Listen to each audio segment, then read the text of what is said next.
কিয়ামতের আগে আগে আরো কিছু মানুষকে আল্লাহ পাক কিন্তু শূকর এবং বানরে পরিণত করবেন। এই হাদিসটা কি জানেন? হাদিসটা শুনে রাখেন, এটা আখিরুজ জামান বা কিয়ামতের আলামত সংক্রান্ত হাদিসগুলোর মধ্যে পাবেন। আল্লাহ রাসূল সাল্লাল্লাহু আলাইহি ওয়াসাল্লাম বলেছেন, কিয়ামতের আগে আগে আমার উম্মতের মধ্যে, ভালো করে শোনেন, কিয়ামতের আগে আগে আমার উম্মতের মধ্যে একদল মানুষ বের হবে যারা মদ পানকে হালাল মনে করবে। কাকে?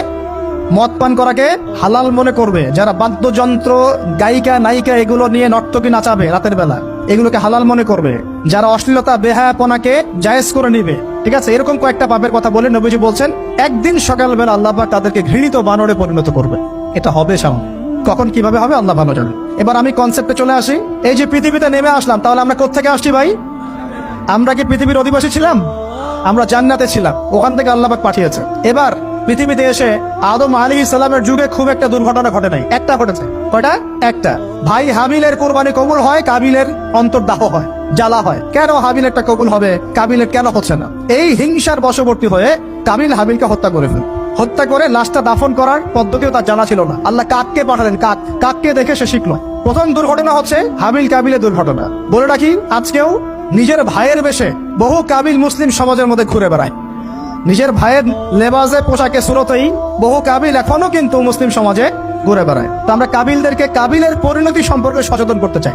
হাবিল বলেছিল, তুমি যদি আমাকে মারতে আসো, আমি তোমাকে মারার জন্য হাত বাড়াবো না। হাবিল জান্নাতে যাবে আর কাবিল জাহান্নামে যাবে। কেন কাবিল জাহান্নামে যাবে? নবীজি বলেছেন, পৃথিবীর প্রথম হত্যাকাণ্ড সংগঠিত করেছে কাবিল। এই কারণে পৃথিবীতে যত খুন হবে, সমস্ত খুনের পাপের একটা অংশ কাবিলের আমলনামায় যোগ করা হবে। বলে নাউজুবিল্লাহ। একটা কথা মনে রাখবেন, সদকায়ে জারিয়া যেমন আছে, গুনাহে জারিয়াও আছে। একটা মদের দোকান দিয়েছেন, যত মানুষ মদ খাচ্ছে, সমস্ত গোনার একটা অংশ আপনার কাঁধে আসছে।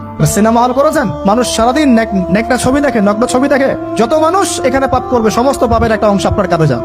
আবার একটা মাদ্রাসা করেছেন, যত মানুষ এখানে দ্বীনি ইলম শিখবে, এই নেকির একটা অংশ আপনি পাবেন ইনশাআল্লাহ। মরে গেলেও কবরে পাবেন ইনশাআল্লাহ। আল্লাহ পাক আমাদের সবাইকে সদকায়ে জারিয়া করার তৌফিক দেয়, গোনাহে জারিয়া থেকে বাঁচিয়ে রাখুন।